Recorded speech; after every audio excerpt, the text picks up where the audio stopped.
Bismillahirrahmanirrahim. Assalamu alaikum wa rahmatullahi wa barakatuh. Now, as a devotee, I know that our reaching out to God is born through fear. And that is fine in the initial stages of our awakening and becoming aware that there is something greater. But it is extremely counterproductive when we arrive at later stages of life and we are about to leave and meet with God. You see, when we analyze it accurately, there are two conditions that we have inherently within us in this human form. One is our natural curiosity. Who am I? Why am I? Where am I? Why should I be here? And to an extent, religion responds to this and it satisfies us at an early stage that you are from God, you are here to complete a journey, and you will go back and you will have a blissful life. Otherwise, you will have a difficult life possibly, and what is to follow is far worse. This is the response religion gives us. And the other inherent quality we have is that we are fearful. At the core of our beings, there is fear and insecurity. And hence we see human beings throughout the ages constructing a worldview to satisfy the first level of curiosity. And two, they are always devoted to some higher authority to ward off evil from them and to secure goods for them. Now, this is the same story that is with the people of the Abrahamic faith and broader faith. Our devotion in turning to God is primarily due to, one, knowing what it's all about, and two, due to that insecurity and fear. Now, when I analyze my own actions, for the most part, they have been through fear of loss, lack of control. So you turn to God and you beg Him to secure good for yourself, to ward off evil from you. And of course, going onwards from this life to the next, we want Him to save us from the pit of hell and to guarantee us paradise. So even the greed of paradise is born through the fear of hell. Now this then forms our motivation to worship God. This fear of lack of control, fear of loss in this world and in the hereafter. And that's why we bargain with God. Do this for me, I'll do that for you. I'll worship you. And the Quran says this again and again, that when they are caught in violent storms, they reach out to God, pleading to Him that if you were to save us, we will not associate with you, or we will behave righteously. And as soon as they come to the shores of safety, they go back to their former ways. So fear is a factor that causes us to turn to God. Now, if you look at this in light of what devotion is meant to be, devotion is to align with God and to fully tend to Him.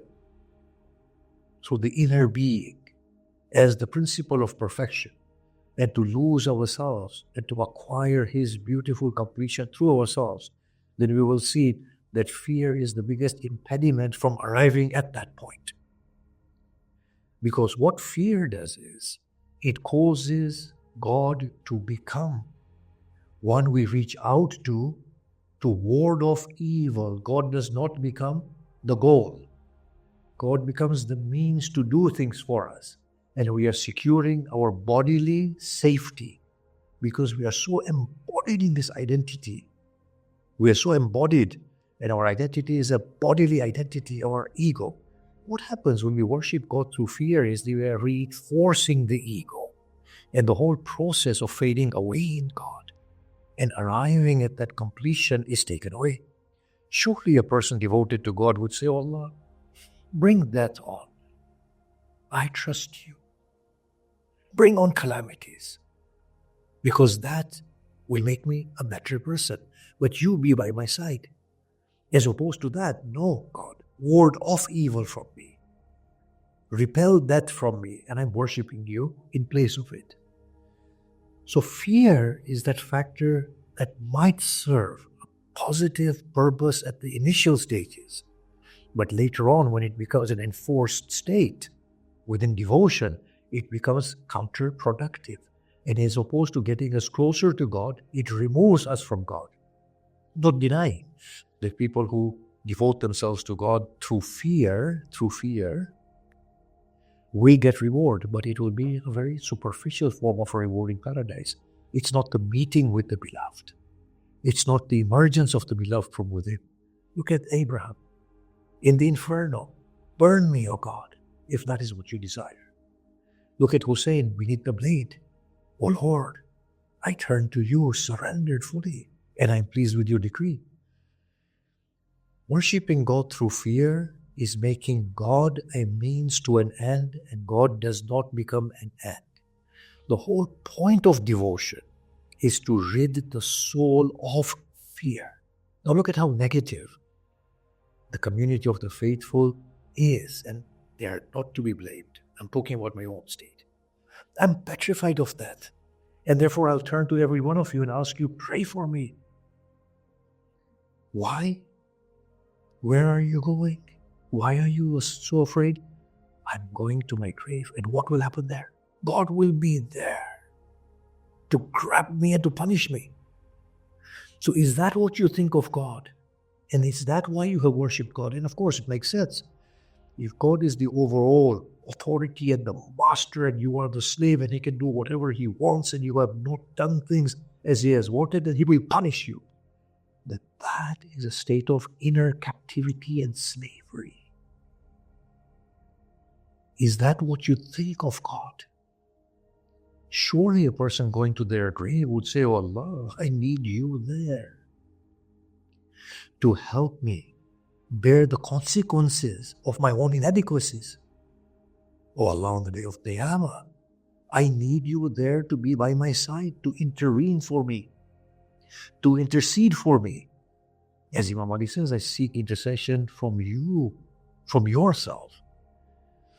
So you see, this fear factor is actually something that is ruining the whole process of growth through devotion. It is not only making God a means to an end, it's actually making God very tyrannical in our minds. That if I don't do this, God will punish me. As opposed to saying, if I don't do this, I will lose out on the benefits that await me. So the first thing we as devotees need to do is rid our souls of this negative fear. God says, "Do not fear them, fear me." God was the principle to relieve the souls of fear. Now, wonderfully, the Quran phrases it, that if you were to be killed in the way of God, or you were to die, then you will be returned to God. Surely that's the thing you should be desiring, to return to God, both within yourselves and in your physical beings. So God does not guarantee at all in the Quran that, look, if you worship me, you will get a better life. That if you worship me, I will repel that. The Quran says, "O Muhammad, no prophet has lived before you. Shall you have an ever-living life, undying life?" If the prophets had died, then so shall we. It's a temporary place. And the Quran says, we will test you constantly. So in devotion, we need to become realistic. The first thing we need to lose through devotion is fear. Oh Allah, you are my security. Not in the sense that you will ward off external evils, but in the sense that you will allow me to grow through these wonderful trials that will come to me. Hussein says, Salamullah alayhi, to Allah, Husnul Bala, you give the best trials. Because trials are there to give us growth. Indeed, the most worthy man is a warrior who is not afraid of the swords and the blades, who can stand bravely in front of the swords and says, "Come, devour me, but I will not move and I will not bow down to you." That is what devotion is supposed to do. Not to say to Allah, I worship you, so remove the blades in front of me, oh Allah. I worship you, make me so majestic, glorious, brave, strong, that all of them can come in front of me, but I will not move an inch. A mountain may move from its place, but I will not move because I, through you standing here. Hussein says, oh Allah, how may I admit to defeat when you are my aid? Now, what a wonderful statement is that. As Adi Salamullah Ali says, if all of Arabia were to abandon me, I will not move an inch from the path of righteousness. And if the whole of mankind were to assist me, it would not encourage me an inch beyond what I have resolved. So devotion has to be very real, not through fear, but through wanting to meet with God internally. God has to become the objective, not the means. Wassalamu alaikum wa rahmatullahi wa barakatuh.